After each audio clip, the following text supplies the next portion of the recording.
Job basically 4 category की होती हैं बस। Group A, group B, group C और ग्रुप डी, 4 कैटेगरी की जॉब होती हैं। ठीक है, इसको मैं ऊपर रख देता हूं। चलिए, 4 कैटेगरी की जॉब होती है, group A, group B, group C, group D.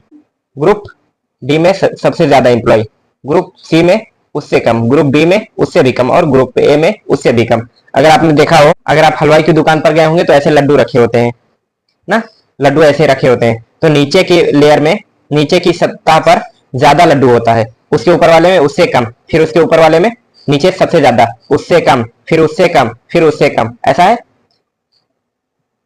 ये देखिए, नीचे सबसे ज्यादा, उसके ऊपर वाले में उससे कम, फिर उसके ऊपर वाले में उससे कम, फिर ऊपर सबसे कम, ऐसा होता है हलवाई की दुकान पर। यही स्ट्रक्चर सेम हमारे जॉब का होता है, सबसे ज्यादा, उससे कम, उससे कम, उससे कम, उससे कम, उससे कम ना। ग्रुप डी में सबसे ज्यादा, फिर ग्रुप सी में उससे कम, फिर ग्रुप बी में उससे कम और ग्रुप ए में सबसे कम होती है। तो इनका काम क्या होता है वो देख लेते हैं।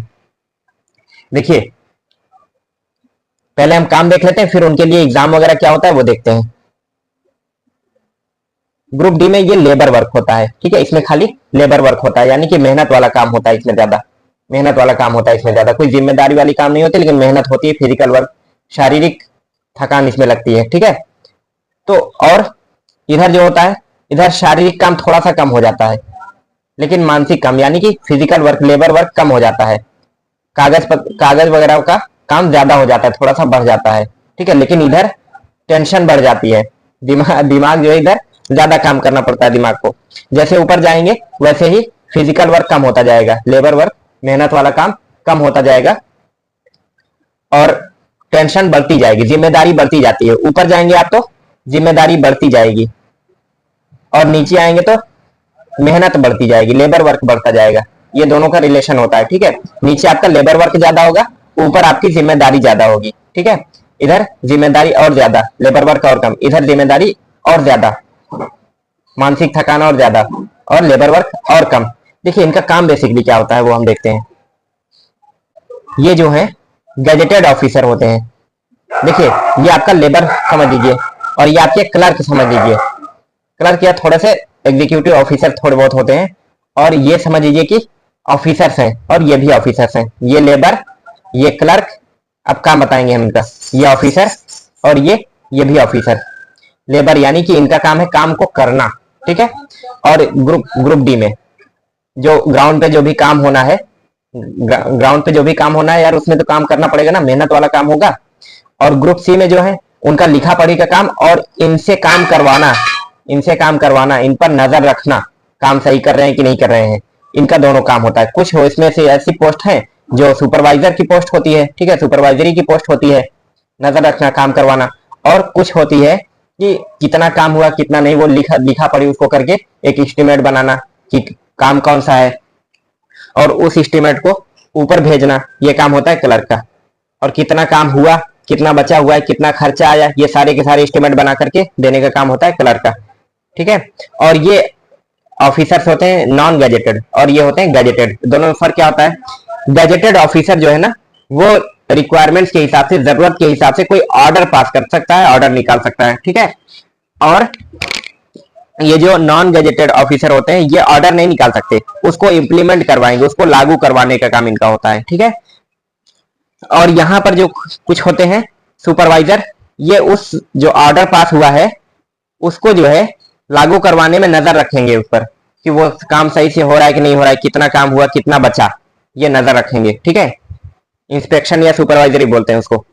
अब जो है यहाँ पर कुछ क्लर्क जो होते हैं उनका काम है कि इस चीज को लिखा पढ़ी करना, सैलरी बनाना, कितना काम हुआ, कौन सा काम होना है, कितना सामान आया, कितना सामान बचा, कितना सामान लग गया, वो सारी की सारी एस्टिमेट बनाना, उसको लिखना सारी चीजें, और बैलेंस शीट तैयार करना, वो काम होता है क्लर्क का। ठीक है, अब जो है ये काम हो गया तो उसकी रिपोर्ट बना करके क्लर्क रिपोर्ट बनाएगा, उसको क्लर्क को ऊपर भेजेगा और इनके पास जाएगी, ये फिर यहाँ जाएंगे, यहाँ लेकर के जाएंगे, सर इस पे साइन कर दीजिए, साइन कर देंगे। तो उसके बाद फिर ये आकर के साल भर में, कभी 6 महीने में आकर के ये देखते हैं, और ये जो आपके सुपरवाइजर होते हैं ये हमेशा देखते रहते हैं, हमेशा देखने का काम इनका है, और बीच बीच में आकर के देखने का काम होता है एग्जीक्यूटिव ऑफिसर का। और ये जो नॉन गजेटेड सॉरी गजेटेड वाले हैं जो ऑर्डर पास करते हैं, ये भी कभी कभी आकर के देखते हैं भैया हमने जो ऑर्डर दिया था, जो हमने फंड पास किया था, वो सही जगह लगा है कि नहीं, सही काम हुआ है कि नहीं। अगर कुछ भी गलत होता है, कुछ भी डिपार्टमेंट में कोई गलती पकड़ी जाती है, तो इनको कोई नहीं बोलने आता है और ना ही इनको बोला जाता है, ना ही इनको बोला जाएगा। सबसे पहले तो इन पर गाज गिरती है। तो कुछ भी हुआ, चाहे हुआ नहीं हुआ, कैसे हुआ, क्या हुआ, वो हम नहीं जानते, बस तुम क्या कर रहे थे, इनसे पूछा जाता है। फिर ये जो है इन पर सख्ती करते हैं, तुम क्या कर रहे थे, ये इनको बोले कि तुम क्या कर रहे थे। वो उसके बाद जांच होती है, इंक्वायरी होती है कि किसकी गलती से ये गलत काम हुआ। ये जो काम हुआ, जैसे पुल कभी टूट जाता है या कभी कुछ उल्टा सीधा हो जाता है, तो उसमें किसकी जिम्मेदारी थी, वो किसने अपनी जिम्मेदारी सही से नहीं निभाई, ये इंक्वायरी बैठती है। इंक्वायरी के बाद जिसकी गलती पता चलती है उसको सजा मिलती है, पनिशमेंट मिलती है। ठीक है, आप एक एग्जाम्पल लेते हैं, थोड़ा सा एग्जाम्पल लेके समझते हैं। मान लीजिए रेलवे में मैं हूं, तो रेलवे का ज्यादा बेहतर आपको बता पाऊंगा। ये मान लीजिए ग्राउंड पर कहीं पर ट्रैक बिछना है, ठीक है, कहीं पर ट्रैक बिछना है, थोड़ी दूर पर 1-8 किलोमीटर के लिए ट्रैक बिछाना है हमें।